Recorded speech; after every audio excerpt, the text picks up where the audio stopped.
I'm really not. I don't even know how to put this thing on. Just put it on. That's good. Ready? Go ahead. How long does it take for a quarterback to get used to playing with a center, usually? I'm not too sure. I think that's something that's it's probably like underlooked. I don't think as a quarterback you really think of that, but I mean, now that you brought it up, and I'm really thinking about it, I mean, I'm not too sure. It's a good question. I mean, I think it's just something that you just day to day kind of just progressively get better at. Like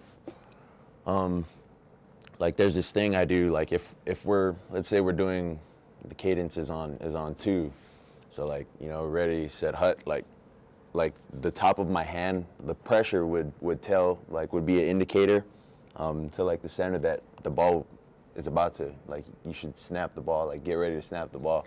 Like if we're going quick, regardless if they knew the count, like the pressure with my hand would indicate that, okay, now you're gonna snap the ball when I say go this time.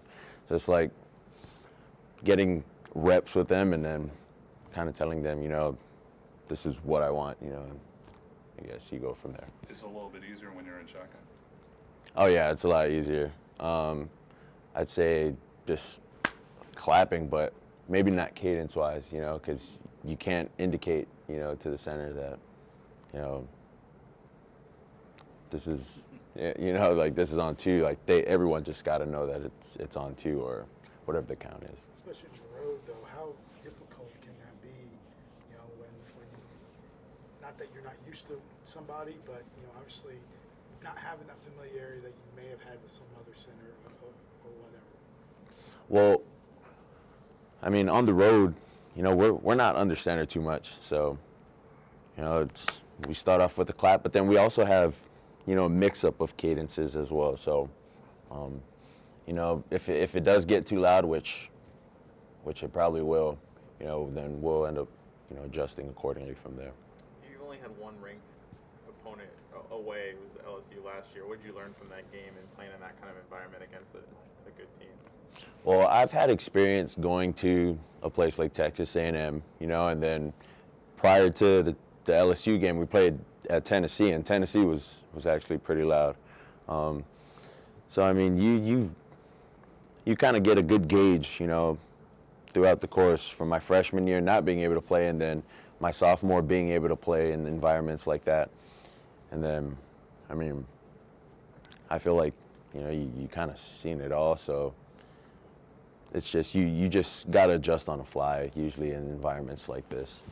Do centers snap the ball differently? Like I know sometimes receivers have to adjust to like quarterback's spin maybe being different. Is that a thing with you and centers or not really?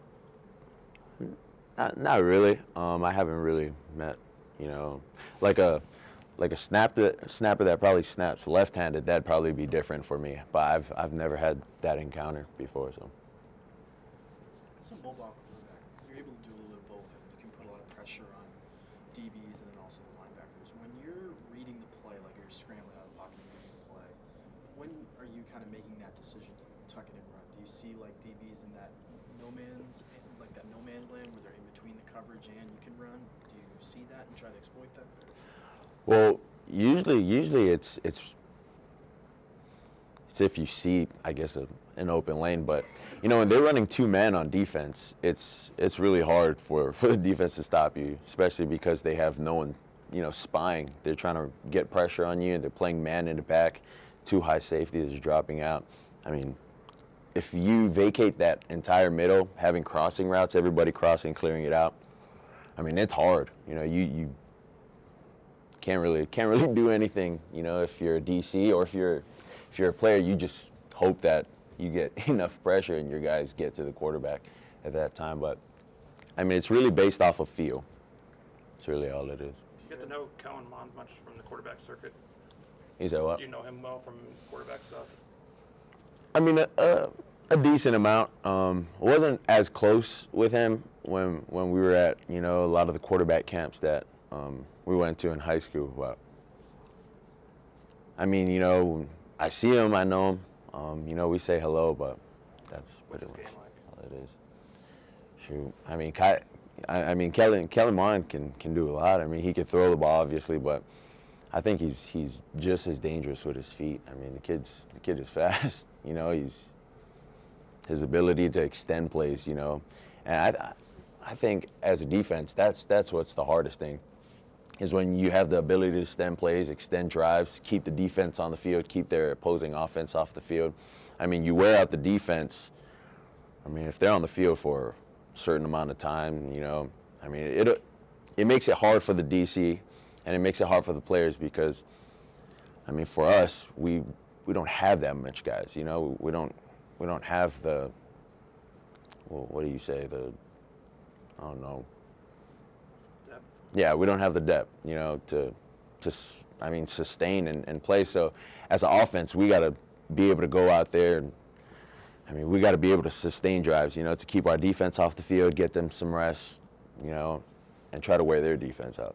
How much is that? How much is that a challenge, though? I mean, the receivers, they want to make plays. Mhm. You know, you want to score quickly. It's kind of the tempo or whatever. So, how much do you have to sometimes put the brakes on yourself and kind of, okay, maybe we're up a couple scores and we need to grind a little bit more than what we've done in the first quarter?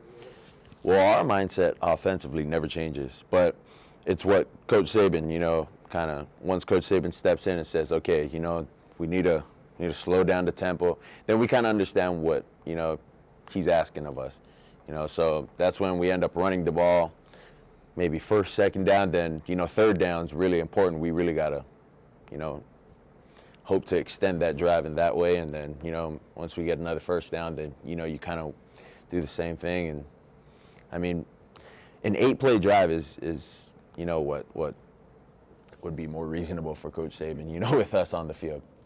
Two So, coaches talk about making the quarterback uncomfortable. What are some things that make the quarterback uncomfortable? I mean, a lot of pressure, you know, when there's different things coming at you, you know, and it's hard to see sometimes. So a lot of movement, like when you got to move out of the pocket to see something. I mean, playing in the SEC, you know, they say it's the closest to the NFL. I mean, I can't really tell. Like, I wouldn't be able to judge because I haven't played in the NFL. But when something's open, it's only open for so long, you know. So if you have to move to kind of buy time, I mean, it's really, once you get out, you got to start extending plays now. Like, you know, you got to motion guys here, tell somebody to go down, you know, and you got to make a play that way. Open So. for this will be the last one. Is minuscule though, right? I mean, you got to trust that your guys can make catches that didn't want to throw them. Yeah, well, I mean, yeah, open for me is, you know, someone that's, you know, has at least a little bit, you know, I don't even know how to explain that. It's more of like we got to be on the field or we got to watch film, guys. Like, you know, we all got to watch film. Oh yeah, that's open. And if you think that wasn't open, then, you know, I guess I could explain to you why it's open. Can you leave somebody open? Like, can you know, okay, they will be open here and not here? Is that something that if you place the ball in the right spot? Well, yeah. I guess depending on where the DB is, you know, your ball placement too. So sometimes the receivers just got to make plays, you know. They just got to make plays. All down. Okay. Appreciate it.